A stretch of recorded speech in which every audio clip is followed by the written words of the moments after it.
Hello, everyone. This is Chrisiosity, and I'm coming to you today with Peter Coffin. He is a satirist on YouTube, has been on there for very many years, doing shows like Adversaries, Very Important Documentaries, and many Peters. And he has recently become an author and written his first book. I believe it's your first book. Yes. Custom, Reality, and You. So welcome, Peter. Hi, thank you for having me. Yeah, great. So, like I said, you've been on YouTube for quite a while and Yeah. doing various different things. What made you decide to start writing a book and why? Well, I've been on YouTube since 2006, so a very, very long time, and I've always made a lot of different stuff. And the last few years, I've been sticking more to like a couple of specific formats. The video essays that I've jokingly titled "Very Important Documentaries." Some people don't understand that that's a joke, but like, I would think that the fact that I'm calling something I'm making very important would come through. Still, people think I'm serious about that. But I've done a lot of stuff and I've just accrued a lot of experience, namingly with the type of people on the internet that sort of, for lack of a better word, attempt to alter reality. Back in 2011, I was the subject of kind of a smear campaign. And I understate that quite a bit. It ended up in Gawker, and I ended up pretty much unemployable for a long period of time. And there's a lot of things that I've seen from my experience in that's been pretty much ongoing since then. And what has happened in the world, namely American politics, the media, and all of the media. Um, I've seen lots of things change in a way that reminds me a lot of what happened to me. So I thought, and I didn't come up with the idea of doing a book or anything. I decided to do a book after Trump was elected, but I've been ongoing doing work on like what on earth this all is. And I've come to some conclusions. Some of them I've derived from previous philosophy. Some of them I've derived from observation. And some of it I've thought like there must be a simpler way than previous philosophy.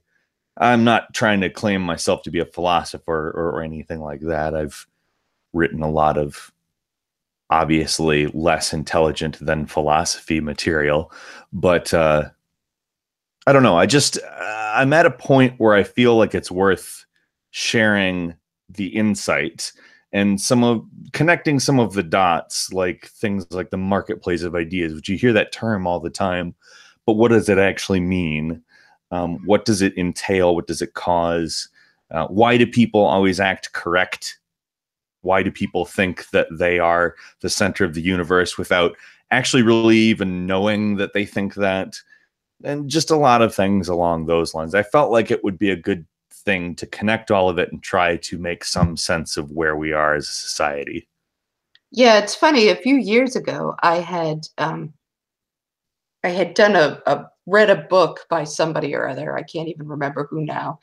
And they started out one chapter saying, "So before we go forward, let me ask you to think about your opinion of Australian mining practices and whether you think X or Y is better. And you should think about that and have that in your mind." And then a little bit down, they said, "Why did you think you had an opinion on that? Has it occurred to you to wonder why you had to come up with an opinion on that?" Like, Yes. nothing about that, right? You don't, but Yeah. yeah. What book is that? That's brilliant. Ah, I'm trying to,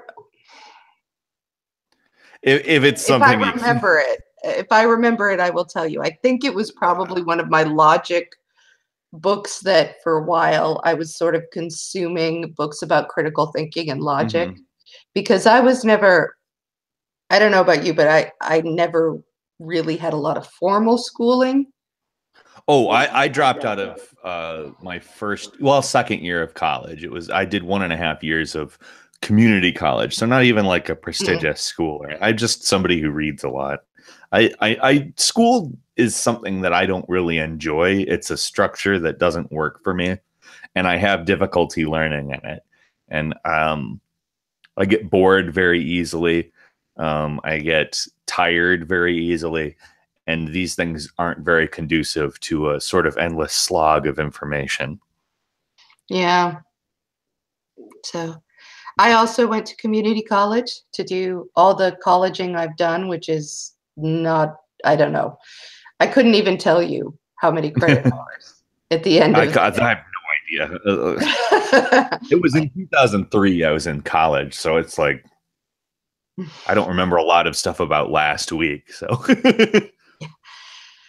So yeah.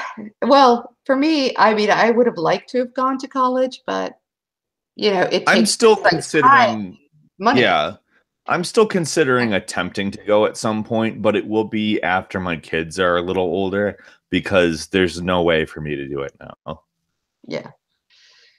So We have one that's the same age. You have a 3-year old. I have a 3-year old, and it's not possible for me to spend the time between work and what I do on YouTube writing a book. I literally wrote this book like in my bed on my phone and then like proofread it the next day. That's well, I didn't write this. The most of this book was written at like 2 a.m. So it's like when you're a parent, you don't have the kind of time that you would need to do something like this. Like as a full-time job, you have to do it in your off time. So it took me about a year to write a 200-page book, which is, I mean, from what I've seen, I've seen people do similar projects in significantly less time. The time between when Milo Yiannopoulos was contracted for that book and when it all fell through was not that long, if I recall. But I get what you're saying with college. It's something I'd like to do as well, but it'd be in the future. yeah. So, but that's part of the things that I'd like to change about society is making these things accessible to people, not Yes. based on how much free time and disposable income they or their parents have, but based on, their will and their desire to actually learn stuff. Yeah, I would like to go to school, and therefore I will. I mean, that should literally be the requirements for going to school, any kind of school, whether it's welding school, a technical school like that, or like a prestigious, like very focused, science-oriented program at some prestigious school. It should be, I am interested in this. I will continue to learn as long as I possibly can. This is what I want to do. And if you don't get through it, that's fine, but at least you were given the chance. All right. But So I agree. let's going on more about the book. All right. So there are obviously a lot of the ideas that you've previously talked about, Hmm. some of which are, fleshed out a little bit more and some new information is added. So how did you balance that between like, I want this to be a book that's accessible for people who've never heard of me versus I want this to be a book that enriches people who already know my stuff and now want to know more or have more depth. Well, I basically just kind of approached it with the intention of it being the best version of the things that I've said. Like I started actually writing and publicly saying anything about the stuff that's in this book probably about 2014, 2015. I've been thinking about it for quite a while. It was 2011 where stuff changed for me massively. In the next few years, I sort of started like, you know what? I've seen this happen to a lot of people. That's why I got involved in the whole Gamergate crap. It was like, I see what's going on here. But I started actually publicizing this stuff. I started tweeting about it heavily in 2014. I started writing essays about it on Medium in 2015. And I just kind of went back to what I did on Medium and I was like, well, what about this is good for people who have no idea what I'm talking about? And what about this feels very, what's the word? Like in group sort of. I don't have the right word on my head right now, but just looking at it from the perspective of I wanted people to be able to understand what I'm saying without having to say, all right, well, which philosophers he's deriving it from, if any, or what should I have read before this? I just kind of went back to my own work and I said, okay, a lot of this I am referencing other people or studies, and there's certain studies I kept in. There's certain work involving, like when I was talking about the marketplace of ideas and attentionomics, I kept in some information about the election as it was, the correlation between poll position and attention given in the media, which was, I mean, other than Jeb, who is actually a mess, it pretty much mirrored that exactly. Whoever got the most attention, which was Donald Trump, was the person who was ahead in the polls, at least until the general. And then the polls were pretty much equal because they were both getting basically the same amount of attention. It was just deeply uncritical towards one and deeply critical towards the other, which is really weird considering it seemed, I don't want to really get into that actually, but because that starts getting into specifics when we're talking about the accessibility of the book. But I told you I had ADD and I would go off. That's all right. I think we should go with it. But generally what I thought was the best thing to do is sort of just do a reevaluation of everything that I've done in the past. Start with that as the base and just rewrite it. And that's what I did. And I found that, you know, in my rewriting, I probably did 4 or 5 chapters of the book, just rewriting my essays, combining certain information into a more concise version of it, figuring out what bears repeating elsewhere, stuff like that. And just because something I thought about a lot while I was writing it, going through each chapter, was, you know, here's something that I'm saying, but it does call back to something I'm saying back here. I try to link those things so that you understand I'm talking about the thing from earlier, just in ways that sort of, I don't expect the person to have tons of time who's reading my book. And I tried to figure out a way to make it so that they can follow it easier. Like, I don't assume that somebody is powerfully into every single thing that I say, for instance. So I've tried to keep it somewhat entertaining. I don't assume, again, that they're reading it like just got off work, feel great, got 6 hours to waste. I'm going to read this book. I'm making the assumption that people are consuming it in much smaller segments, and it needs to be linked together. Or perhaps they have the same issue I have, where their attention span isn't necessarily as long as it should be, or they have some other disability. It is written with the intent of making it easier for a person like that to read, because I am a person like that, and it has taken me so much longer to read like all of the old theory books than I think a lot of people. It's not because I can't read well. I can actually read very fast, but I read a few pages of something and then I think, oh, I need to do this, and I start, I'll blank things, and I want it to be easy to pick back up and start from where you were and not feel like you have to go back 3 pages and you know what I mean? Right. No, exactly. So that's the kind of stuff I thought about as far as accessibility goes. it wasn't an easy thing to do on account I've never written a book before, but I also think that that's kind of slightly an advantage in some ways too, because I was thinking about, you know, when I'm reading I felt like I thought more about reading books than writing books as I was writing the book, which I think is kind of an advantage, but maybe not. I don't know. I haven't had a lot of reviews yet. Well, I thought the book was very good, and I read it twice because I read it when you first sort of, put it out there. And then I said, oh, we should talk about it. We should Mm-hmm. like get sort of the word out and talk about the ideas in it. And then so I had to read it again because the first time I just read it, for my It's a own self. lot. And Like and the thing is it's definitely not even as much as a traditional philosophy book. But it is a lot of stuff, and it's all somewhat connected. And I tried to connect it in a manner where if you knew a few things, the whole thing would click.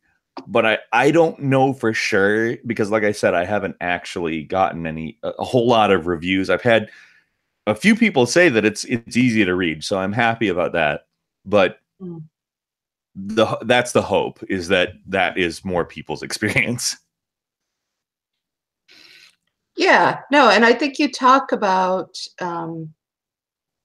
how language can either sort of bring people in or keep people out.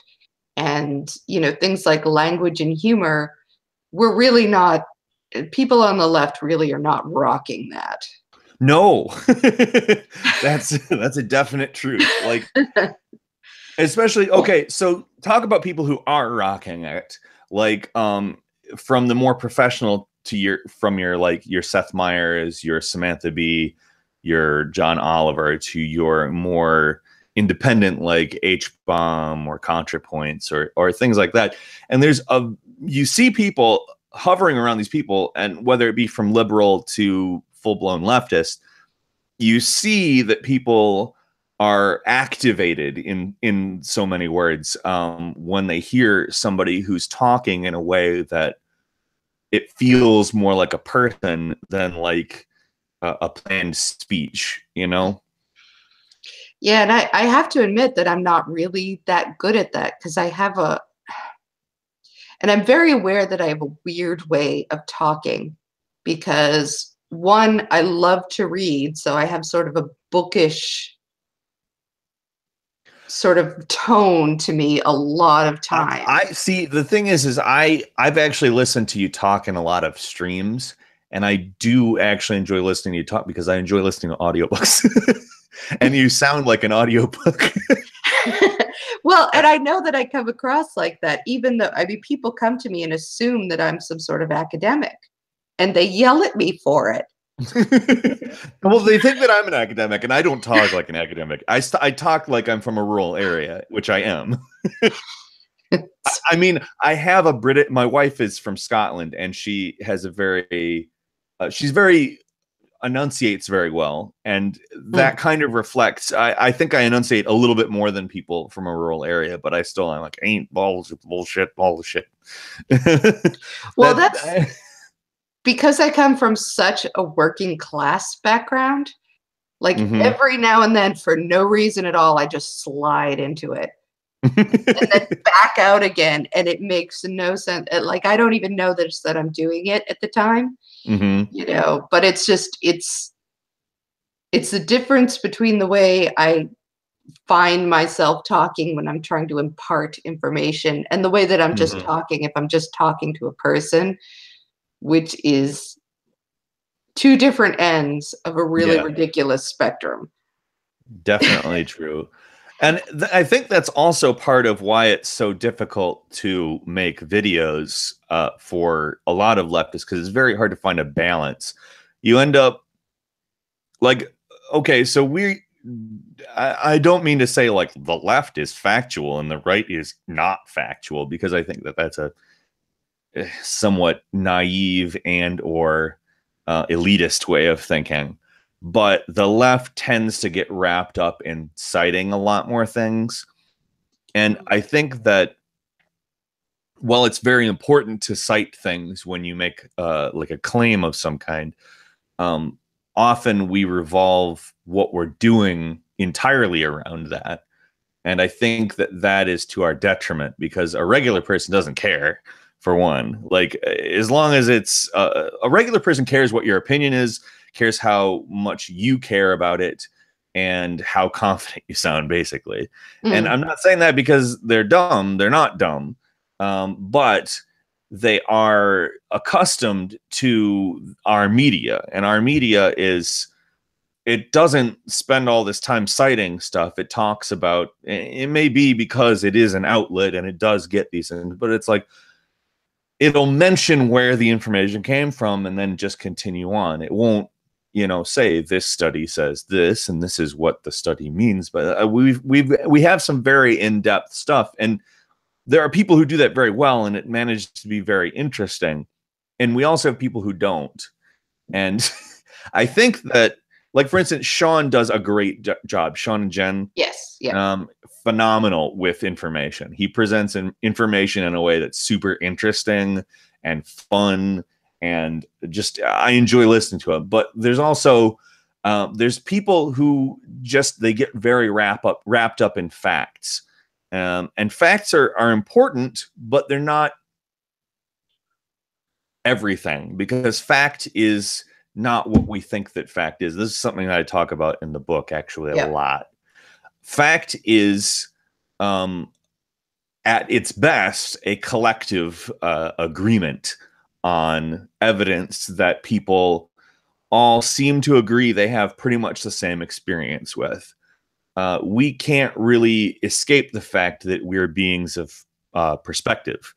We're All of us see everything slightly differently, and that doesn't necessarily mean one thing or another, because biologically speaking, it could be that you wear glasses and I don't wear glasses, and that changes everything just a little bit. Or it could be sociological, where you come from, say, a working class background, and say, I come from, this is not what I actually also come from, working class background, but Mm, I could come from an academic background, and that just totally changes what we see things, how we see things. Like, again, we could say, I don't like to defer too much to academia because I'm A, not a part of it, and B, I don't know that they would want to defer too much to me, even if I was correct about something. But that being said, academia does a lot of work in peer review, and that's more what fact is, as we know it now. Even though we refer to it as objective, it's not. It's really just, hey, we've got a lot of people together. They've examined something in a standardized way, usually the scientific method, though there are other ways of doing it. You can do, like, material dialectics. You can do various other modes of observation. But that's how we determine fact. And note, you have to say determine fact, because it's, again, just what is common among the experience of a bunch of people. So if we think about it that way, then just stating something as objective fact comes off as very elitist, and comes off as very, just, it comes off too hard to people. And when I mean by hard, I mean like severe. mm, People hear that type of thing and they're like, see, I don't have the information to back this up, and they're not going to read a 68-page study, because, again, what we've just been talking about, is that we don't necessarily have tons of time in our lives. And that's one of the big issues of American capitalism, really capitalism in general, but particularly American capitalism, is that we are sort of absorbed into a world that involves us just doing everything that we can to survive and possibly get a little bit ahead, so we have some time to rest.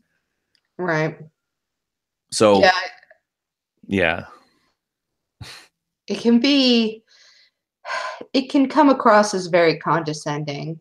And I think that one of the mistakes that I made when I first came onto YouTube in sort of dealing with these skeptics is they love to talk about, you know, facts over feels and this and that. Mm-hmm. And I thought that therefore, you know, putting all Therefore, these fact. links and Yeah. studies and this thing would really matter. And you know, it really doesn't. It No. really In does not. fact, here's the thing that gets me so much about that. Like, they get so angry about things like postmodernism, claiming that it's the erosion of objective fact. But postmodernism is literally like skepticism. It's acknowledgement of human perspective and criticism of it. Mm, Um, whereas they're doing something that is what they consider postmodernism to be. That's the thing that amazes me, because they will sit there and they'll make empirical assertions. They won't back it up with facts. They'll back it up with like something from like 40 years ago, like, or common sense, or, you know, I heard this from this place and they're always good. So, but I don't know. Yeah, I agree with you. It's very easy to get sucked in by the rhetoric, the facts over feels rhetoric. And that's certainly where I come from. I made comedy sketches and song parodies, but I certainly viewed things when I started off on YouTube from a very similar perspective as the atheists at the time, which was very much like, okay, Christianity is, sorry, I've swallowed some spit the wrong way. But I'm with you. I come from the same perspective. Like, it's easy. Luckily, I didn't really start off from an argumentation viewpoint on YouTube. Otherwise, I probably would have got sucked down that same rabbit hole as a lot of other people. Because it is, when you look at things that way, when it's like facts over feels, I take this literally. And they start to sort of hype it up into these takedowns, which, you know, the Daily Show last week, tonight, and all that is equally as guilty of as any conservative or centrist. They turn these into these, they've absolutely destroyed this thing. And it's like, if that had been what I had gone down, I feel as though, I feel as though that could have been something I had gone down. Luckily, I was making like song parodies and comedy sketches and stuff. mm. Yeah, it's very I'm trying to think of how It's to tough. frame it. And I'm not a salesperson. And Mm-hmm. I know that I'm not a salesperson. So there's that. So Mm-hmm. um, on the other hand, a lot of the things that I think that we on the left sort of value, and I was Mm-hmm. talking about some very smart people on Twitter, like, we have got to stop telling people they have to have read Hegel before Oh, absolutely. Yes. they join in, like, because that, you know, you have people, and this was something I said to them. I said, look, I was working overtime every week as a nursing assistant in a nursing home, for-profit nursing home, and that will teach you what sucks about capitalism better than 20 books right off of the top of your head. Like, it taught me well, but it wasn't like being working poor meant I could, without, you know, access to the resources and the education, meant I could go home and read these dialectics and be like, oh Mm-hmm. yes, you know, like, the time off that I had was usually spent with children, taking Mm-hmm. care of them, because that's what women do. And whatever was left was drinking. So that was it, you know. Or Like, sleeping, for that matter. right. Like, that's another thing that I think a lot of people forget about is there's a certain amount of sleep that a person requires to be able to um, go through a book. You can't read a book when you're tired, or at least I can't read a book when I'm tired. It just doesn't work. I need to be awake to read a book. I need to, I don't know, just there's so much stuff. And, you know, it is important that people know theory. It's not as if, I mean, I've seen arguments where people are like, I don't want to learn any theory. And it's like, okay, that's fine. But I think that it's important that we have people who have both read theory and people who have the lived experience. And I think that if we looked at that more as like a complementary couple of viewpoints, as opposed to which one's better or which one's worse, we could maybe get along a little bit more and then maybe make some progress on eroding some of these bad things that we deal with. All right, so I happen to have glanced a little bit at the chat, and I want to apologize to people beforehand. I don't do well with splitting my attention into different places, so I won't be reading the chat for the most part, but I do glance at it. And right now, I do want to say I'm not anti-academia at all. I think that, you know, peer review is very important. I think that absolutely. what academics is doing is very important. There are Twitter accounts that are just all that they do is take like the titles of academic works and go lol, and that's and I just want to just smack those people. But yeah, like I said a minute ago, I feel like there's probably a lot of people in academia that would not take me seriously in the least. And because of that, there's some kind of, I believe that I am more on the regular people, the normie side of that binary, if you want to sort it into one. But, you know, like I said, peer review is an extremely important thing. We get our facts from people spending their time looking into everything in a standardized fashion so that results can be reproduced and assertions can be made that actually make any sense. I don't love a lot of the attitudes in academia, but what they do is very important. Yeah, absolutely. And, you know, I don't know. I'm just hoping that the amount of money that goes through colleges doesn't, you know, people talk about, oh, the left has infected universities. I think Yes, money has infected it so much.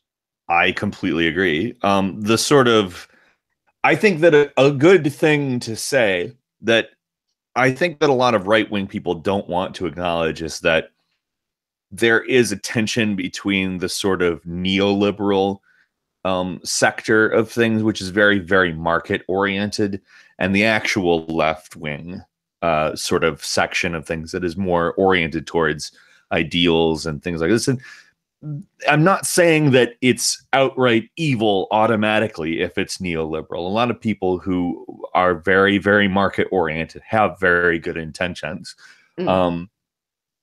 But I do also think that if we base a lot of what we do off of the market, what the market wants, and how we can make money using the market, then we get a lot of the issues that I think we're seeing criticized as liberalism, as the catch-all for leftist viewpoints. But in a way, it actually is liberalism, what we're talking about. But as okay, so in colleges, you see a lot of the criticism of colleges, rather. You see a lot of it's gotten so politically correct, and this is how we've grown to have universities. They're only politically correct. Anybody who wants to say anything out of step is automatically extricated, and I think that that's not.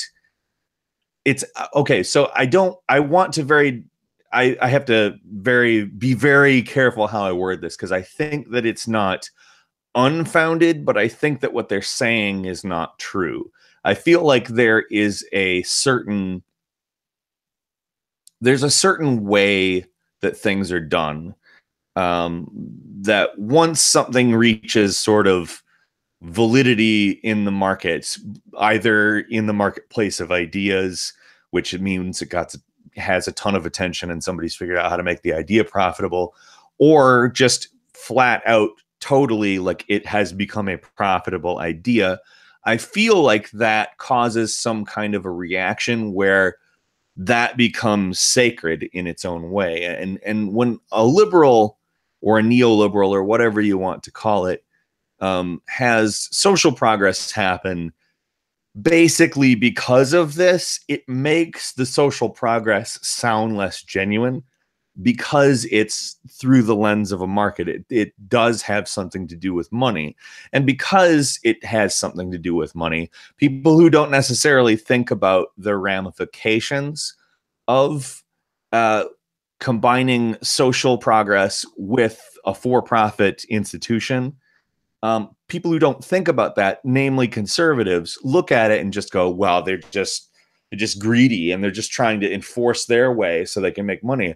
And you see that when they criticize people for using Patreon. You see that when they criticize people for asking for $6,000 to make a feminist series about video games and they end up getting $200,000. Like, that stuff wasn't because of the money, but a lot of these people have the market somewhere in their ideology, and it for some reason sets off these conservatives, which should be like, okay, well, the market says it, so I believe it too, because they technically believe in the free market just to such a high degree it's scary, but they don't actually follow through on that belief. It's just, it's hard to describe. I feel like, and maybe this is because I do try to reach out to liberals. I don't do as well, because I don't think consider myself a liberal. Yeah, I'm definitely not a liberal, but I think that liberals are not bad people. I think that a lot of liberals are leftists that don't really know the difference between a leftist and a liberal, and therefore kind of go along with liberalism, which is often a market-oriented ideology. Sorry, I will stop talking and let you continue your point. No, that's fine. But I think about it as kind of like liberal Christians. Mm-hmm. They've sort of taken, oh, okay, we're going to believe this part of it and not believe that part of it. Yeah. And I would rather draw those people. Come into me, people. Come to me. I will take you in, and we will build some trust and some bridges, and let me talk to you about why capitalism isn't helping, and why it never can. Yes, very much. And the thing is if one is a Christian and one holds some of these central beliefs of Christianity, it shouldn't be that hard to tell them that greed is bad. Yeah.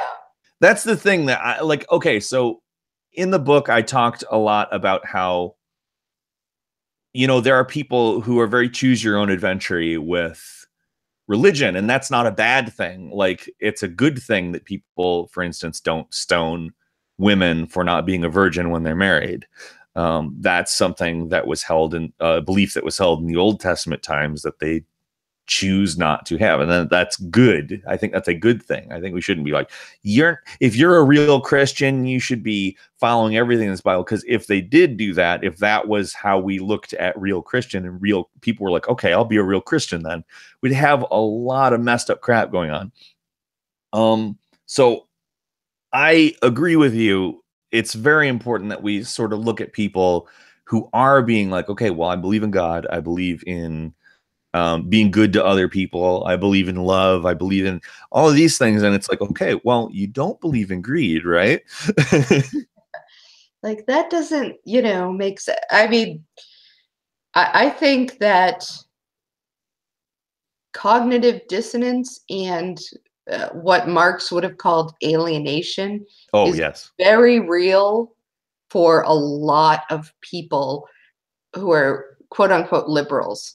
Like, they're sort of living in a world where they have been taught over and over and over and over and over and over and over and over again that this is the set rules on what's good. Mm-hmm. And because it takes a lot to overcome that, it's not a little tiny thing in a Mm-hmm. capitalist system full of capitalist rules and sort of economic structures to really understand that, and somebody had sort of said in the comments, I never heard anybody say, hey, you have to have read Hegel to understand this or to believe that. And I'm sure for that person that's true. I think it comes up when you start to challenge certain people on certain things in the left. In other words, I think if you sort of, it's only been when I've sort of said, as a woman, I think we need, all of a sudden people are start questioning me on, exactly who I've read and exactly where, my philosophical underpinnings are. Well, they start to believe that you're going to go off on the identity politics thing. And it's like, okay, well, there are legitimate political concerns about identity. And I feel like you're kind of trying to dismiss that with a lot of old text, Right. which, and that's the thing. Like, yes, class is probably one of the more pertinent things to discuss when we're criticizing capitalism, but we need to understand that there is the element of identity that we should be talking about. There is, other things that we should be talking about that aren't in those books. And all of a sudden, if you say stuff like that, it's like, no, everything is in those books. Right. Marx accounted for it all. And it's like, well, I really like Karl Marx. I've read the Manifesto. I've read a lot of Grundis, or I don't know how to say it because I'm not German. I've read a lot of Capital, and I believe in what Marx said very, very specifically. In a lot of that, I believe in a lot of Marx, but I also believe that, like you said, if you say, as a woman, this is my experience, that is pretty important to listen to because Mm. capitalism probably treats women a little bit differently on account they're not regarded as the man demographic, which is I'm we sorry, I've got to interrupt you. yeah. Me Too is a labor movement, people. Yes, it is. Absolutely. That is okay. Thank you. That I haven't articulated it that way, but I've been thinking about that for a long time. That is so freaking true. I've been trying to figure out the right way to put that. It is absolutely a labor movement. It is a working class labor movement. Yes, there are a lot of people who are not technically in the working class at the head of it, but that doesn't mean anything. That you don't actually have to care who's on the cover of a magazine. You do have to care what ideology is being spread. And if they're being, if they're trying to co-opt it, like I didn't really personally like that Taylor Swift was on the cover of that Newsweek, for instance. And I don't think that Taylor Swift has very good ideology. If whenever she's talked, it seems very individualistic. It seems very, very, very conservative, despite the fact that she tries to act as though she is not. But that aside, the whole net effect of the Me Too movement is it's much, much more along the lines of, hey, we're an exploited class. This is how it's happening. We need to band together. It is a collectivization tool, and people are not taking it that way. A lot of leftists are not taking it that way, and it's very frustrating. Oh, Thank you for wording it that way, though. That it is a labor movement is exactly the right way of doing it.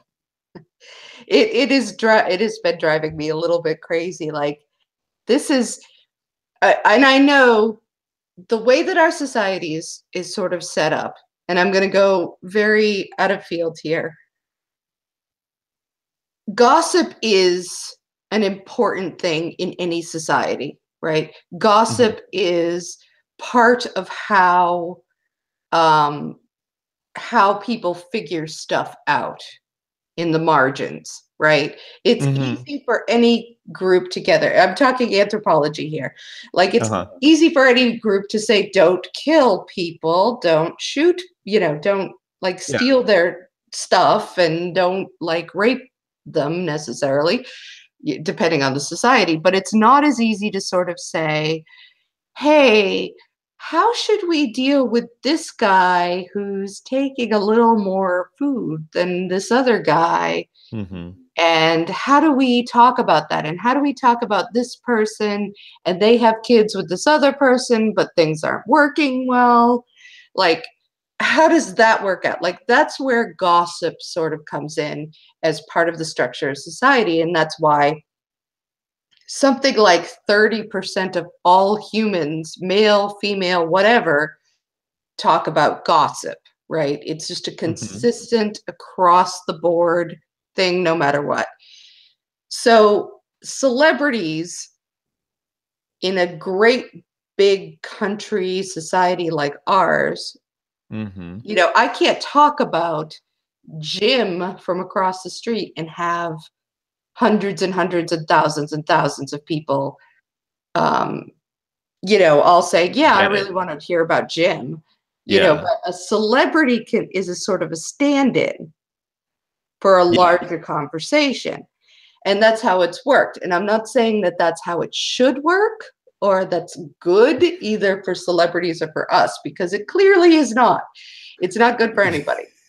But that's But how we're doing it. yes, I definitely back that up. That is, I mean, especially since we've gotten to the point where a lot of things are very individualized, to have some sort of bridge to speak with others on something. I mean, it's almost like a default idea. Hey, did you hear what blank did? Blank being, like James Franco or whoever. Um, it does. It doesn't necessarily collectivize experience, but it does provide a shorthand for what you're talking about. And I don't necessarily think that gossip is good, like you said, but we do have to have these kinds of cultural shorthands, and maybe, hopefully, in the future, we come up with some way to do that. Like, okay, well, like in the UK, the NHS, for instance, is looked at as a bit of a cultural shorthand. It's if you talk to people from the United Kingdom, they'll often refer to the NHS, the National Health Service, as almost a religious experience, almost a unifying, worship-oriented experience. Not necessarily in that they go there and they feel like suddenly a sense of spirituality or anything like that, but it in many ways stands in for religion, as there isn't really a lot of religion in the UK. There is religion, but not in the way that it is in the United States. Mm. The NHS sort of stands in for that, because everybody has to go through a lot of the same things. To get a doctor's appointment, to get dentist work. I mean, dentist work is it's a different system than the NHS, but you do have to sort of start and then move out, depending on what you're looking at. Is it a health oriented thing, or is it a cosmetic oriented thing? Things change over there. But everybody starts from the same point because you aren't paying for it. It's a government run service, literally a fully nationalized health system, at least was until the last decade or so, when they've been starting to privatize it some, because the Tories have been mainly in control, and the Labor up until Jeremy Corbyn was very liberal. They took on that whole new left crap, the third way, from the 90s. But anyway, point is, it's a collectivizing experience, and that's kind of what celebrities are in the United States. And even though it's gossip, it's unverified information, it's he says, she says, it's something that everyone hears, and everybody gets that same experience. And well, a lot of people experience it differently. It's at least a shorthand that you're like, okay, well, Brad Pitt and Angelina Jolie got a divorce. I know that. You know that. It's not new. That's old news, even. But it's something that, even though my perspective is probably different than your perspective, is a constant. So we can regard that as a fact, which is something that we've been moving further and further away from, because, again, we look at things as either objective or not, fact or opinion, which that's not a proper binary. So I think that probably causes what you're talking about, because we are like, okay, it's either true or false. That's how things are. The universe either gives us something that's real or we make it up.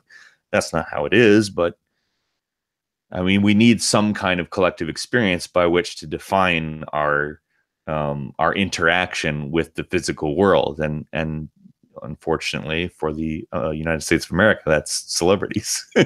Yeah. And so this gives me a great segue back to your book.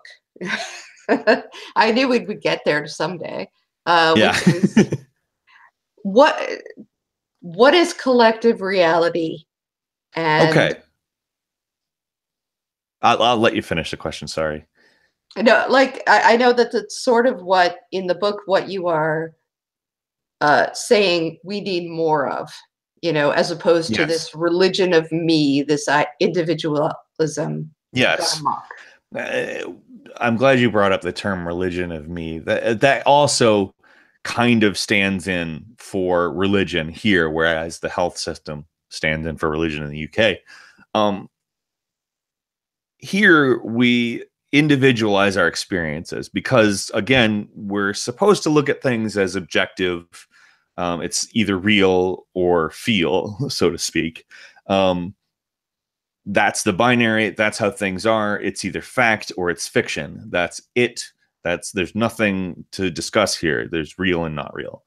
And because we do that, um, we also deal with this, as I call the religion of me, individualism. We're sort of asked on a constant basis to trust our own judgment over the rest of the world. We're asked to say, hey, okay, listen, you've got a great bullshit detector. You get up in the morning, everything you see, you decide whether it's true or false for yourself. And a lot of people will hear that and say, that's not true. That's not how I think. But here's the thing. Have you ever seen a commercial and bought the thing from the commercial without Googling it? Yes, the answer is yes, because we've all done that. There's the commercial, like, that's a great commercial. I like this. That product looks good to me. And you go to the store and buy it, or you order it, or you get off Amazon or something else. And that's the religion of me. You're looking at yourself as the ultimate authority. You're making the decisions based on the information you've gotten immediately and your judgment of it. So what that does, it gradually individualizes our reality. Now, this is reinforced significantly by the idea that we have moved to a sort of aggregate that is powered by algorithms. All of our information is the information that is best for us, i.e., the thing that is most likely to keep us around, the thing that gets our attention best, which is the marketplace of ideas thing. I'll talk about that somewhere in this long stretch of what I'm about to say.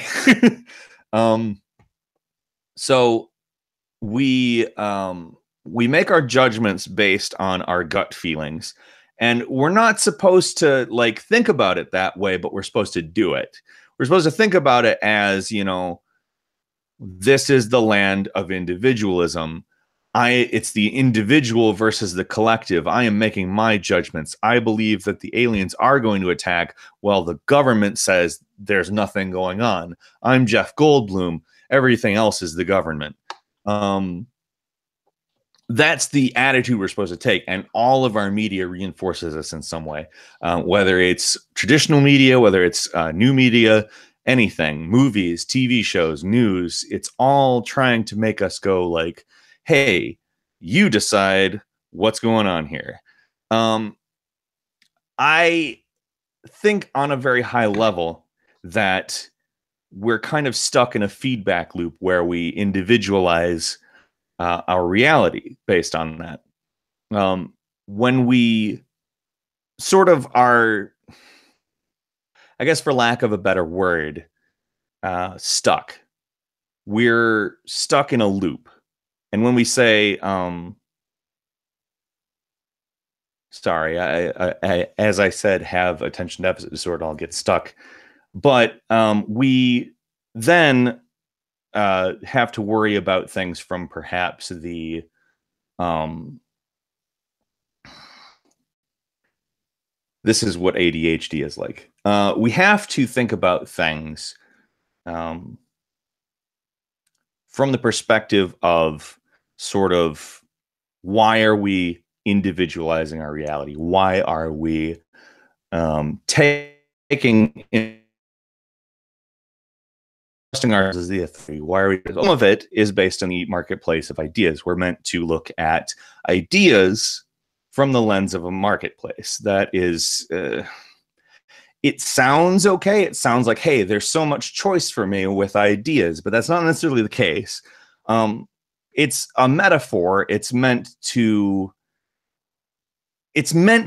act as a metaphor, but we frame the way we do our discourse and our ideas through a marketplace, and therefore things get commodified and competition occurs. So if competition is occurring, we're not talking about what we want to get as our final answer for something. We're talking about exactly how long we can prolong the competition.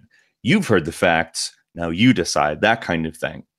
So when we get the whole sort of you decide the facts view on everything, we sort of think about things from the perspective of what gets the most attention, because most people put their attention somewhere where it is interesting. And unfortunately, we're starting to put that, we're starting to label that as a synonym for valid.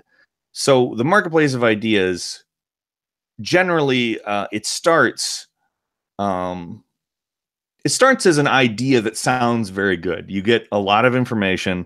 People decide what information is valid, and that's how we reach conclusions. But that's very idealistic. It's not what I would call good. I would call it a really big issue. So we've got that. We've got a lot of people who are confident in themselves to the point where they consider themselves an authority. And we've got a system that's not actually a system, it's a metaphor, but it frames our thought in a manner that attention is what brings things to the forefront. And then our individual opinion on it is what determines whether or not it enters our reality or not. And as this is happening, this is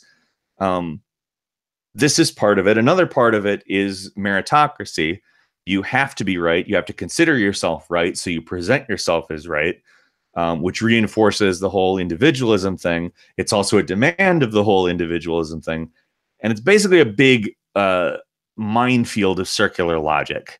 You end up having to be perpetually correct about everything. You have to consider yourself correct. You have to label people who disagree with you as wrong. You have to discredit them. You have to do things that are attention grabbing, and you have to present them as the absolute best version of your own opinion. And it all ends up just sort of coagulating into a big mess, in my opinion. Mm. And one thing that I think I kept thinking about when I was reading your book was, what happens to people, well, like me, who just aren't that confident? What happens to people who really feel like, I can't do this? I'm not perpetually correct. I'm not even and that's mostly much more correct. human, in my opinion, than what we're expected to act like. That's the problem. I don't consider, okay, so I don't present myself as correct all the time. I say, well, this is my opinion. And I think to some degree that probably sets me back just a little bit with other people. But I don't like the idea of being like, well, I'm definitely correct about everything, because I don't think that's natural. I don't think that where we are is how people actually are. I think that we're socialized to be like this. And unfortunately, because that's what we're expected to be, when we don't act that way, we get penalized for it in some way. It's called the cycle of poverty for a reason. It's not just a thing that you can go, you know what? I'm not going to be poor anymore, and it's over. you go into situations equipped to deal with them in a certain way. And if you deal with them as a person of any degree of humility or of realism in some cases, you get penalized for it, and you often don't get as far or even far at all in a lot of cases. And that's, I think, why it's important to criticize this sort of expectation.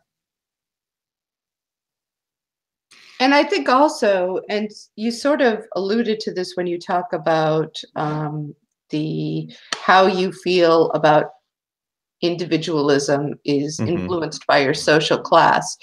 I mean, that automatically sort of diminishes your chances, because I mean, people like me are not um, raised.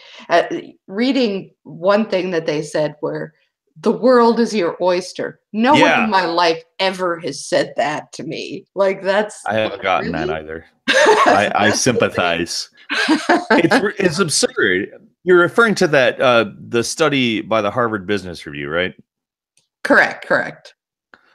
I mean, that I think is a very good sort of contrast that I think more people would do well to understand. Individualism is the idea, the primacy of the individual. The individual is the one who makes all the decisions, is the one who sets the pace. And if you're a strong individual, you can go far. And if you're not, you can't. Well, I guess that's true if the law of the land is individualism. If the law of the land was, hey, everybody gets a fair shot at everything, then I feel like it would be close. I don't know that it would be exactly, but it would be a lot closer to who actually comes up with ideas that work. And if everybody is actually applied some degree of scrutiny, I mean, things are systemic. You can't pretend like we are actually just 330 million individuals that all do our own thing at all times. That's not possible, but yet we're supposed to act as if it is possible, not just possible, but how it is. And, you know, there's a reason why there's trends in fashion, and the reason why that Twitter uses trends as a means to describe the most talked about thing. It's because they're patterns. These patterns are exhibited for a reason. And, you know, different people from different walks of life act differently. And that's not to say that two working class people are going to automatically be the exact same person. That's silly, but Right. and individuality is it's valid, it's real, it's something that we have to acknowledge. But individualism, the primacy of the individual, it makes it so that somebody who's rich sees somebody who's not rich and goes, you know what, they didn't work hard enough. And that's not the case. It makes somebody think, like, they see a black person, like, oh well, they're gonna be in whatever situation because of how hard they work, not because of racism. But racism still plays a factor in our society. It may not be like what it was 200 years ago, then that's a very good thing, because it was absolutely just nightmarish 200 years ago. But I mean, in a lot of cases, it's nightmarish now, just less nightmarish. And somebody who's thinking about things from the perspective of an individual or individualism is just going to wipe that stuff clean. They're not going to say, like, well, if Philando Castile had just acted a little bit different, he would have not gotten shot in the face by the police. That's an individualist perspective. Like, he should have done this or he should have done that. And the police officer, an individual who was personally spooked by what was going on in some way, he was scared, he was upset, frightened, whatever. And if he had just acted a little bit different, if he'd made the choice to act a little different, things would have gone differently. But that's not the case.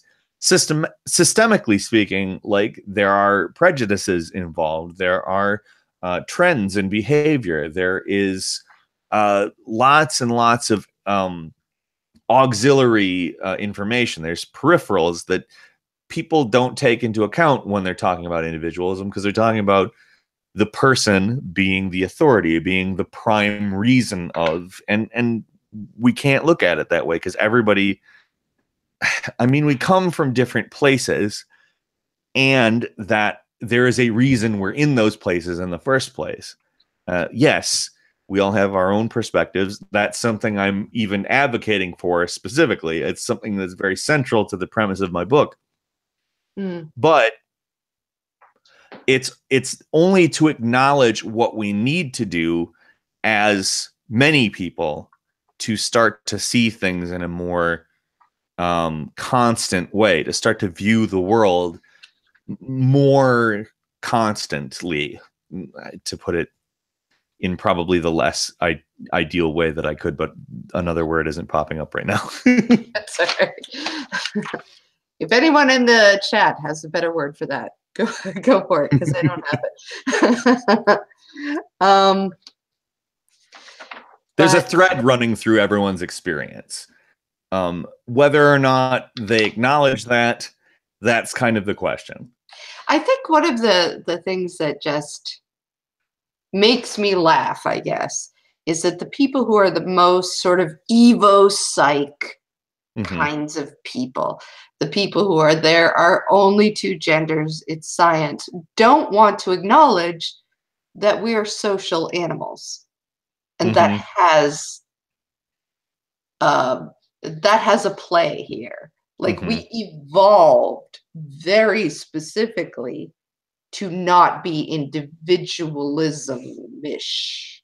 Not that we didn't evolve to be individuals, because we are, but that we are not on that scale. There are individualist animals out there, and we're not those.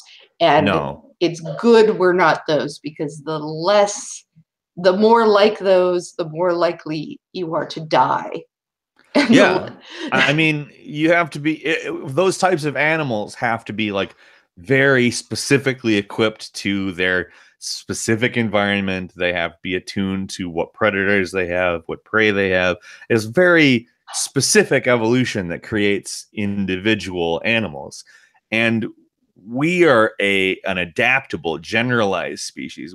That's the reason that we are also the primary species on the planet, is because you can put us in Antarctica, you can put us in the desert, you can put us in a forest or a rainforest or wherever. We can go down into a cave and live in a cave for a year. It's people have done that, and that sort of shows us that we aren't that kind of animal. We aren't that hyper specific type of animal. And because of that, it just seems more natural, more common sense oriented to not fight that kind of a thing, and not be like, I'm an individual and that's going to be how I do things.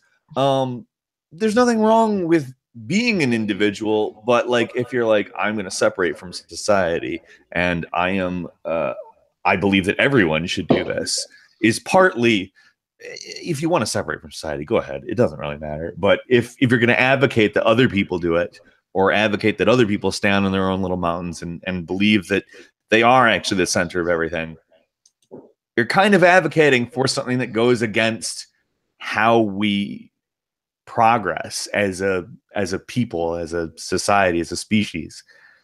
And it just doesn't make sense. I mean, we know. I guess I just take a very there's nobody here but us chickens point of view when it comes to humanity. Like, it isn't, we're what we have to work with, and that's fine. I can work with it. Yeah. And we're talking about like going into space and stuff like that, because we've got these companies that are sort of pushing for it. But like, okay, well, let's say we send like small amounts of individuals into space, and they operate off pure egoism, and everybody's out for rational self-interest. Like, space is going to be a nightmare, because I mean, if you think about feudalism, that's basically the hyper hyper version of that. Some individual manages to accrue a lot of stuff, so everybody sort of huddles around that person because it's in their own rational self-interest too. It's individualism. It obviously can't stay that way because you need other people to survive. But the ideals that are underpinning the ideology, the whole primacy of the individual, just basically it's the strong survive, the weak don't, the weak live off the crumbs, et cetera, et cetera. It's bad. In my opinion, it's bad. I'm sure I'm not going to say there's not compelling cases for it, because people have presented sound cases for it. I just disagree with it entirely. Stirner, for instance. I don't like Stirner, but I got that. I dislike Stirner, but I don't disagree with him on everything. I actually have his views on the state, his views on I don't need to get into it, honestly, but you can read his book. It's not like a dumb case. The Ego and Its Own is not like a dumb book. It's a smart book. It's just I disagree with it. Well, and that sort of brings up something that you wrote in your chapter, The Marketplace of Ideas, about like social capital versus trust or integrity. Like, to me, trust is something that has a cost. Integrity is something that has a cost. So obviously that's bad in capitalism. Yes. But social capital,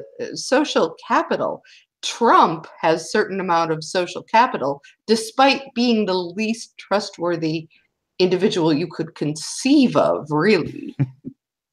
That's absolutely true. Would you mind if I took a short break? I really need to go to the bathroom. Absolutely. I will be right back. All right. So what I am going to do with that is, we've been going more than an hour. So is there anybody that has any questions that they'd like to, the Marketplace of Ideas had a sale yesterday. Oscar, well, on what? And what can I possibly buy?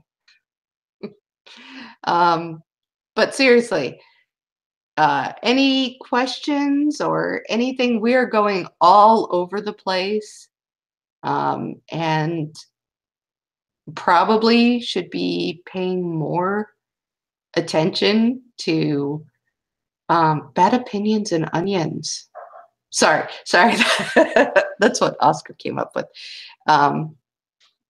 Will I do an interview with Melrose Projects? I would love to. What's my persona?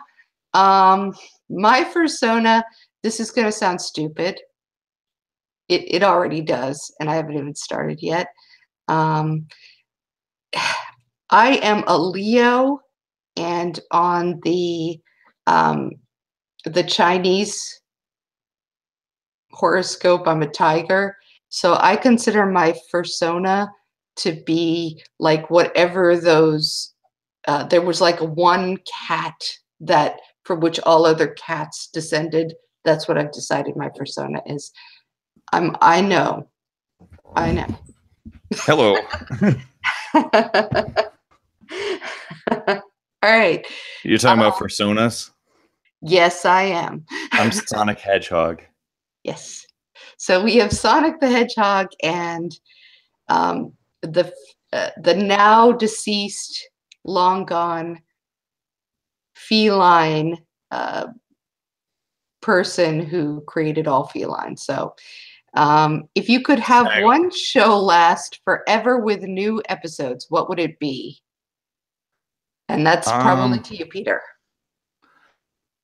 One show with you just last forever. Probably. Well, that's tough because like I'm a big fan of things that do end. I like the ending of stuff. I enjoy when things finally reach their point and sort of then don't just continue on. So it would probably have to be a reality show in order for that to work. For me anyway, because they obviously don't have a story. I mean, can have a narrative, but nobody really cares. Um, Probably freaky eaters. If that could go on forever. That's the best thing in the world. I don't, have you ever watched Freaky Eaters?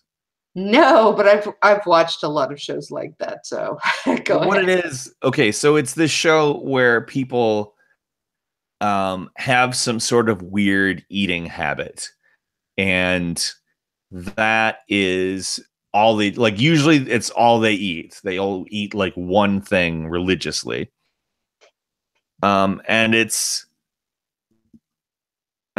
very, I don't know, oriented towards obviously sort of spectacle, but it's very interesting because there's episodes where somebody eats like tons and tons of cornstarch, or they eat.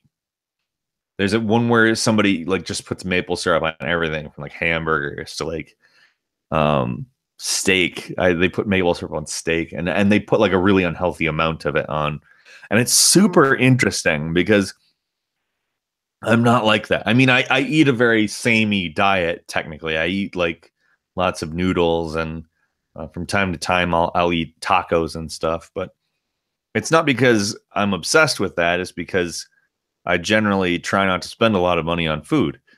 Um, but that I would love to for if Freaky Eaters went on forever. Because, like I said, I for narrative stuff, or especially fiction, I really like seeing the end. I really like the point of the book or the movie or the TV show or whatever. I like to get to the point of it, and then I don't like when they try to make it go on forever. May I just say that if Heather's had ended when it was supposed to 20 years ago, we would Mhm. all be better off. I really Yeah, am let's. not a fan of that reboot. And usually I don't give a shit, but Well, they kind of just like they took the idea. Okay, so the first Heather's was about like waspy, like upper class, like jerks, and this one they're like, you know what? Let's make an LGBT youth, a black youth, and they're the bullies of the school. They run things, and it's and like, that just what? isn't. I'm sorry. God bless us all, but we're nowhere near that. Like No, there's a conceivable reality where that might happen that we could all sit around and imagine, but it's not real and no, that's useless. uh, So yeah, it's. Yeah, it's. I mean, it's. I haven't actually watched it, but I've just without really even knowing much about it. I looked into it actually, I think yesterday, because a lot of people had been talking about it. And I was like, this seems really weird compared to the original show. It doesn't seem like the same idea. yeah, it's just I think that sometimes you get lightning in a bottle with these kinds of very bizarre properties. And it was a bizarre property, Heather's. Hmm. You know, I'm not No, saying that's that it not was the greatest thing that we've ever created as a society, but it was a strange different. sort of little thing that was its own little thing. And it needed to just stay there. Like it needed There's not a to ton, be. and there's so much stuff that's like that. I Oh my God. like. They are, I'm sorry, I'm gonna like, they're doing a reboot of The Dark Crystal. That was a children's movie about genocide and slavery. Mhm. They Which don't need obviously is a really weird choice. it's well because Jim Henson believed that children should be terrified sometimes. He Oh literally yeah. believed that. Like Well, I that mean, if you look was at the all the animated films from that era, and the 80s was full of like children's horror. And mm, I think that that was like a good thing as opposed to a bad thing, but I don't think that anybody understood it. I think that they were just like, yeah, there needs to be some element of like fear in these, otherwise the story doesn't make any sense. Um, but like you had the Secret of Nim, which is terrifying. You mm. had like, uh, even like a scene in All Dogs Go to Heaven where there's, have you seen, that movie? Yes. Oh, yes. Do you know what scene I'm talking about? The scene with When like they the, when the, he the goes to devil thing? hell and Yeah. really goes Terrifying. to hell, like for Absolutely a terrifying. while. Like he doesn't, it's not like, oh, look, there's hell. Yeah. No, and then he wakes up like, "Oh, I don't want that to happen." Like it would be now if you dared to go that far anyhow.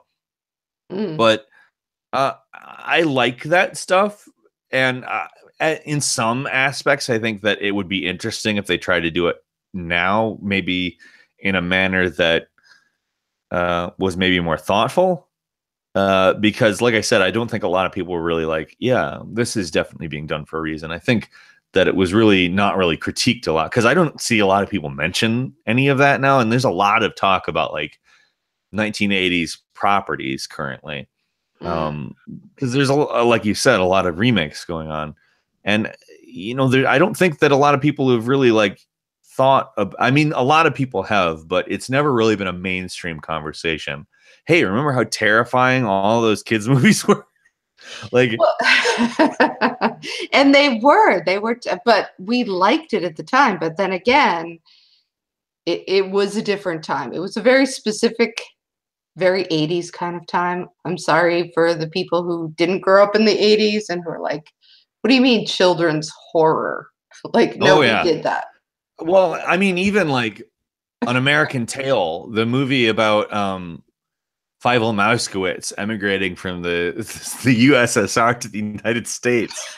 That had horror stuff in it. Like there was stuff in that movie that's terrifying. And Yeah. that's literally like just United States propaganda. They're like, you know what? We need to throw in a bunch of terrifying crap into this for some reason too. And not terrifying crap in the Soviet Union, might I add. There's terrifying crap in the United States in that movie. Like the thing that they were trying to make look like it was better than the Soviet Union. They did. Not too long ago. I kind of remember bringing my niece to it. A series of unfortunate events, which just bombed. It just went Yeah. kaplunk because Yeah. it was just like the kids, God bless them. I love them. I don't think that there's anything necessarily wrong with not being ready for children's horror when you're Mm-hmm. 6. Yeah. But, Yeah. Well, there's but not been much to prepare them for it, to be fair. But yeah, the series of unfortunate events is a dark series of books. And the movie did kind of lean into the more comedic aspects of it, but and to some degree even the show. I mean, they're funny books. There's absolutely a large element of humor to them, but they are also very depressing and sometimes very dark books. Um, and I could see the movie being quite a jarring experience for a kid who's used to like The Secret Life of Pets and stuff. right, yeah. Like it's a different thing now, and I don't think I don't know if it's a bad thing or a good thing.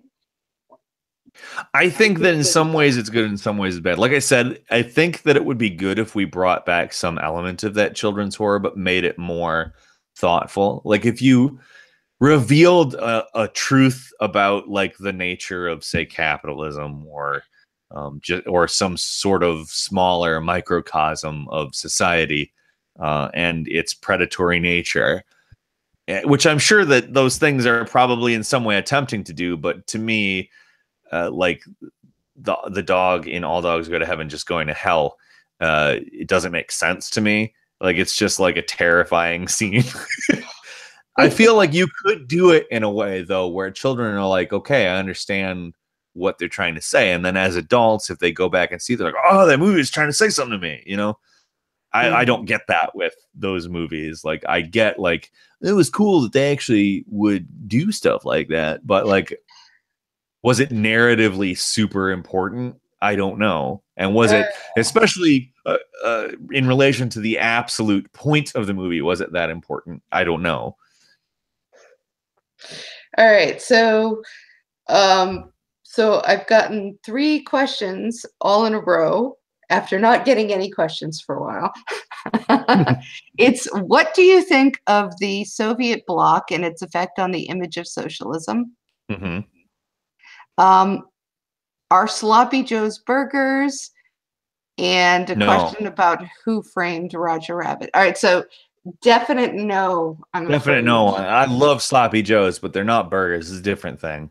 Um, You can't, like, okay, you could probably make a vegan sloppy joe that was much harder to distinguish from a real sloppy joe he is a than a vegan. vegan burger is from a hamburger.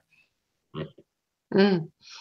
I feel like since they're just fundamentally different things, and maybe that's a good way to go vegan is to go sloppy joe route, because I don't see how you could tell the difference between like a decent meat substitute in sloppy joe with a real sloppy joe.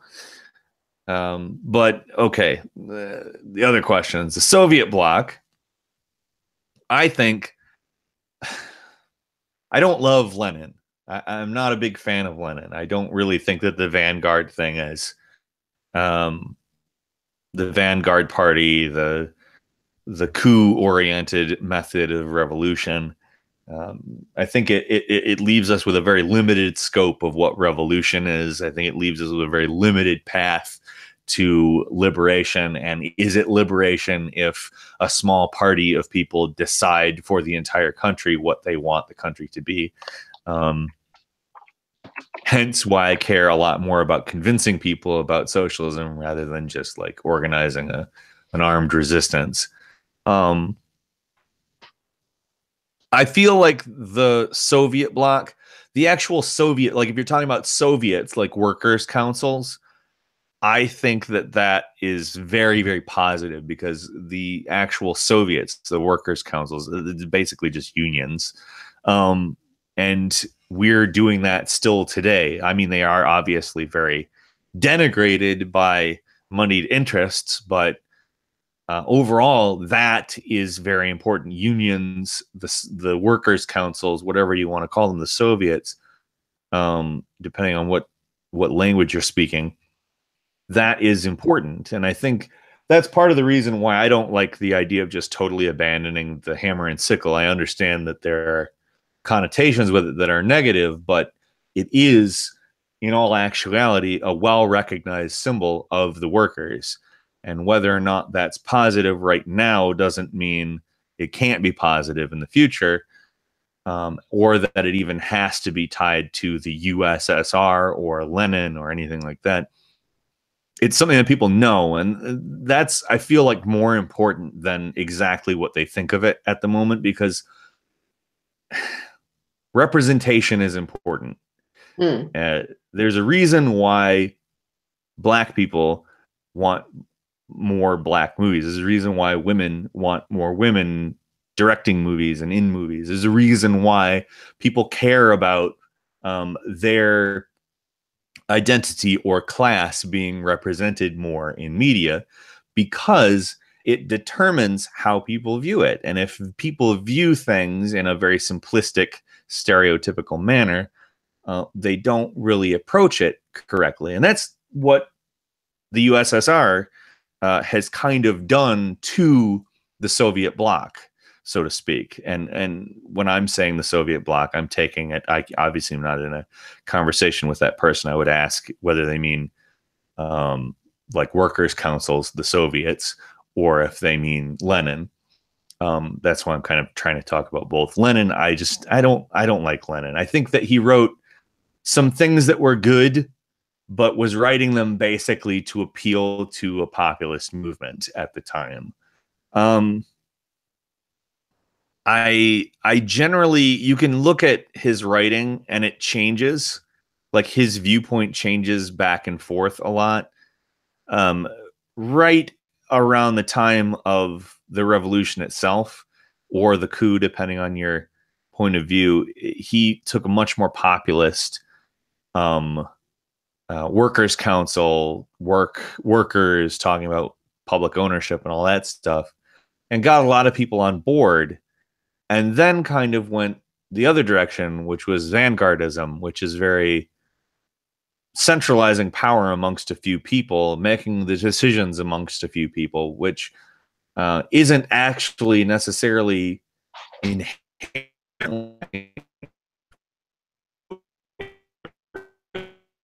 Oops. I think you're getting robotic. What do you do about that when it happens? Oh, it's better now for no reason at all. Okay. So, anyway, point is, I think that just the word Soviet or just the words Soviet bloc, they mean different things in our grand narrative in the United States versus what they actually mean. And that's kind of another example of how the media can be used to manipulate how something is. If the hammer and sickle was associated with what the hammer and sickle is technically made to be associated with, it would literally be like on every union's logo, because a Soviet is a workers' council. That's what it's. Soviet directly translates into council, but it's referring to workers' councils, which is basically, the closest thing to that now is a union. And I don't know. It's hard for me to say like what the Soviet bloc's affect, because even though I don't necessarily agree with the USSR, I don't necessarily believe that it was the right way to do things, or that they were 100% perfect in their intentions even. It's not represented fairly in any way, shape, or form by our media, by our history, by anybody who has any kind of power to shape the public narrative. It doesn't have representation that is fair in any way. And I feel like to say what is the Soviet bloc's effect is kind of circumventing the idea that what we really think of that is more along the lines of what we've been told of that, as opposed to what its actual effect was. oh, absolutely. I've been watching a lot of Rocky movies. I'm thinking of doing like a thing about them. Mm-hmm. And that particular, I want to say, is it Rocky 3 people that I think it's 4 with four, Ivan Drago. Is that you're referring right, to? Ivan Drago. Yeah. And there's this whole thing where it's just the Soviets are sort of presented as sneaky and devious and up to something. But at no point do we ever find out what they're up to, as opposed to just winning a boxing match, Yeah, they're maybe? just really slimy folks who Yeah. have a master plan of having a better fighter, apparently. That's Yeah. their master plan. It's really, but like there's all these like scenes of them just sort of giving each other the side eye. Yeah. And And also, how dare they use steroids in their athletes there in the Soviet Union? We would we would never do never that do here in the that. United States. Not us. But I will agree with millions of P's, whoever that may be, that we do need more modern symbols for workers and their I do agree with tools. it. I think that it shouldn't be the lone symbol of workers. My intent was to just say it shouldn't be regarded as what it is regarded as. It's not a symbol that has retained the meaning that it was originally intended for. Yeah.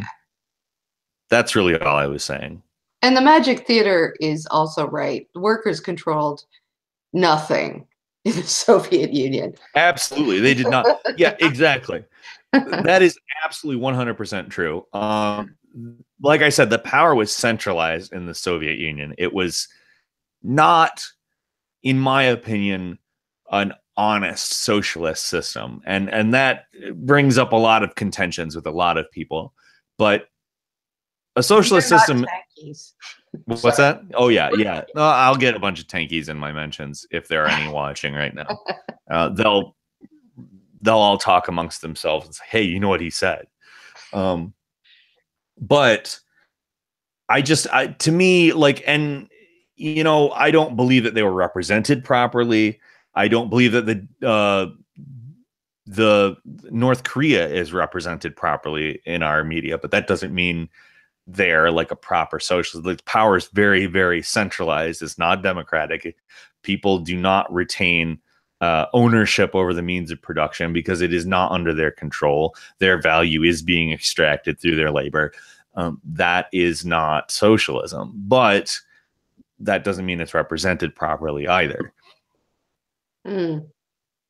That's my opinion. I think that there's a lot that is probably demonized, for instance, in the USSR and North Korea, that is not actually nearly as bad as it says it is. But that doesn't mean that organizationally speaking, it's horizontal, because it's not. Yeah, I'm not going to get into that, but it's garbage. Yeah. It's perfectly fine for you not to get into that, because it gets really, really stupid very quickly. Like, again, to talk about individualized reality and identity and all that, there are a lot of people that circulate their identity around these the leftist ideologies. It sucks because it's sort of performing the same actions that you would if capital was trying to cultivate an identity around a consumable, except for you don't really have the capital. It's kind of a phantom capital that is doing it. Mm. Because it's just there in your head. It's in the back of your head, like, you know what? If you want to be a real fan, if you want to be a real consumer, you have to do it this way. And that's the ultimate point of my book. And I do have to get going here pretty soon. Great. But the ultimate point is that we have socialization that has very, very specifically asked us to consume things in a certain way. And it's a way that's meant to sort of funnel us down individualized custom realities, is what I've called it. You could call it demographics. You could call it individualism. You could call it a lot of different things, and many people have. And because we're sort of trained to see things as it's either fact or it's feels, and I am the prime authority in my situation, I determine what is fact, my thing must be correct. Whether it's leftist ideology or you like Power Rangers better than Lord of the Rings or something, that would be a controversial opinion. Yes. But it probably would. I think you'd draw some hate if that was a legitimate, like, you know what? Unpopular opinion time, guys. Power Rangers is so much better than Lord of the Rings. But ultimately, you would get quite a reaction to that, because there's a lot of people who consume Lord of the Rings as a religion in some ways, and as a means of validating their own beliefs, or as a means of validating their identity, and it's not because people choose to do this, it's because it's how capital is kind of set up the way we consume things. We revolve almost everything around what we consume, because it's almost the only thing we get a real, and even that's debatable whether it's real or not, but it's almost one of the only things we get a choice in our lives, because we're occupied with labor of some kind, whether it be manual labor, mental labor, or some other kind of labor. I defined reality as a kind of labor, or rather as the product of a kind of labor, while perception is the labor. Just in a world that's so commodified, we might as well look at it that way. We might as well say, hey, this is a product of our labor. We are performing labor in perceiving things and interpreting a reality. We could be doing it collectively. We could be attempting to actually pay attention to that common thread that everybody's experience has, but we aren't, because it's easier to make money when people depend on themselves as their primary authority in life. It's easier to say, hey, you know what? More people will probably not scrutinize this advertisement. We just need to word it right. And that's true. And I think it's true anyway. That's the ultimate point of the book. We need to collectivize our realities. We need to start collectively scrutinizing things. We need to start peer review. We need to start corroborating evidence. We need to start, unfortunately, participating more, which is something that I don't have an answer for how yet, because as we've talked about, as you've talked about, we are all very occupied with labor, even just, making books and having and doing other labor that allows me to have the money to live in a house while I'm writing books at 2 a.m. in my bed on a phone.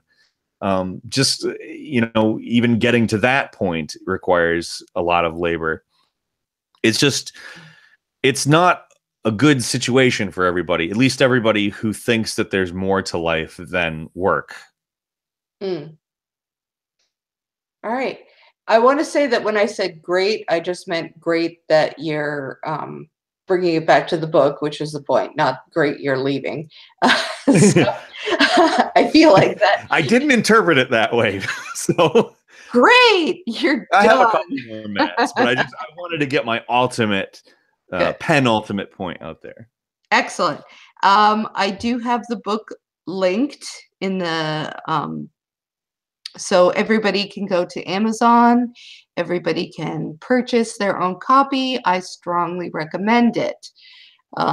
It's a very good book, and if you enjoyed our chat, then I'm sure that you will enjoy going into more depth. I know that Saddam Hussein, who is asking a lot over and over and over and over and over and over and over again about diaper people, will really enjoy learning about how there's a difference between identity politics, identities that are political, versus sort of identities that are cultivated.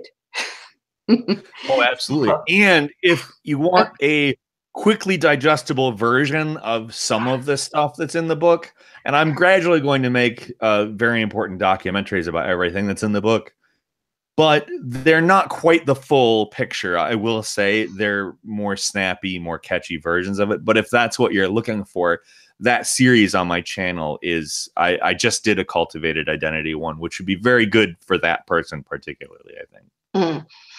And I haven't really seen everything in the chat, so I'm very sorry for people who put questions in. I'm very bad at keeping a train of thought as it is. So yeah, and I'm not paste the link to the book somebody's asking for. I think I can do that since it's in the description. I hope. It's like 215 pages, I think, in a 5x8 paperback. It is not a very, it's not particularly long.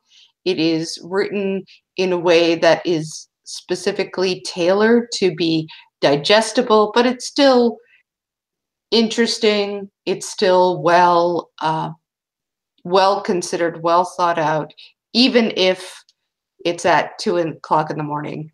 Yeah, well, it obviously went through a process. Just the bones of it came from sitting in bed. And then later, it was a process. It was definitely, I've never written a book before, so I had to do a lot of things to make it seem like a one coherent experience, because I've never in my life thought I would write a book. And it's like you said, it's not particularly long. It's somewhere in the neighborhood of 52,000 words, which is not a tome by any means. But it's a lot. There's a lot of stuff in it. It's just, don't try to get too verbose, because I can do that, and if I just let myself talk, I can move from topic to topic, and that's not good for a book. But I am really glad that you came on. I hope that people got something out of talking about this. I know I really did. I think that some people have brought this up and have said the left needs to start pulling their weight. They need to start doing more, putting more out there into this modern age, because Marx didn't have Facebook. Marx didn't have Google. No. He didn't well, I've got a copy of it right here. This is a modern looking book. This does not look like a leftist tome to me. it's very much tailored to be something like you could put this next to Ready Player One and nobody would be like, It's not just text on the front with a picture of a guy with a beard. It's this is Peter Kropotkin's Conquest of Bread, which is a good book. Don't get me wrong. And it's not by any means a tome. That's actually a fairly short book of theory. Fairly good. Easier to read than Marx. But, I mean, we need people talking about how things are now in a manner that can make people curious to maybe look at these. I mean, my book is a definite analysis of capitalism. It's a critique of it. It's a current critique of it. But that doesn't mean that older books aren't important or what they have to say isn't important. It doesn't mean that I think that I have the definitive take on capitalism either. I do think that my perspective adds something to, like, say, for instance, capital, not necessarily something that totally revises what it is or changes it fundamentally, but for somebody who is maybe not thinking, how does this apply in any way, shape, or form to Facebook or to like an algorithmic recommendation engine? How does any of this apply to that? Like, that's what I'm trying to talk about in my book. Like, hey, these are concepts that can be applied to today, should be applied to today, and I've tried to do it. All right. Which is great. And I think that more of us have to do it, and more of us have to support the people that are doing it. We cannot compete with the Koch brothers in terms of money, slick production, getting stuff out there. But what we can compete with them in is sort of the grassroots sort of upswelling of emotion and people coming together and collectivism. And I think that we should, collectivism, not like Carl Benjamin would call it, but a different kind of collectivism. Well, a collective should exist to empower the individual because somebody is there for them. Right. Like, that is the ultimate goal of in the collectivism that I see, is not that the will of everyone is imposed upon the individual. Rather, the individual has the room to have their own will because everybody agrees that you should have your own will and that you should be supported. And that means, like, we're free to spend our time performing what kind of labor we want to perform. That may be writing books, that may be painting pictures, it may be welding, I don't know. That is the actual empowerment of a collective, not empowering the individual in the way that we call empower, or let me rephrase that. What we call empowering the individual now is literally just placing a bunch of controlled choices around them that all funnel them down a path that ends in profit for somebody. That's not real empowerment. Empowerment is when we all say, hey, we need each other. We may not be the same. We may not be looking for the exact same thing, but ultimately, we should be there and be supportive that we all get to try to get to those things. And that's not an equality of outcome or equality of opportunity situation. It's neither of those things. It's a force of people who say, I should have my liberty, my freedom, my opportunities, my outcomes depend on the world, as opposed to I choose what happens to me, because that's just not how it works. You don't choose what happens to you. That's not life. All right. So I will say, in wrapping up, please go buy Peter Coffin's book, Custom Reality and You. Please enjoy it. Give it to your friends, neighbors, neighbors of your friends, whatever. I don't care. Read Ursula K. Le Guin. I'm very, very professional. And go Well, see thank the you for movie having that's me coming on. on. This was a lot of fun, and I enjoyed speaking about these issues with you. I think that particularly calling something that I really, really liked was the whole Me Too as a labor movement idea. That's such a good idea. And thank you for having that and putting it out there. And that'll be something that stays with me. Please take it and pass it along. People need to hear it as I often as will. I absolutely will. I think that that's such a good idea, a good point. And just beyond that, thank you for having me on and talking to me about my book. It's awesome. very cool of you to do. All right. So thanks for everybody. I'm going to say goodbye now and good night. And I hope you all enjoyed it. And bye. Bye That's all bye. I've got.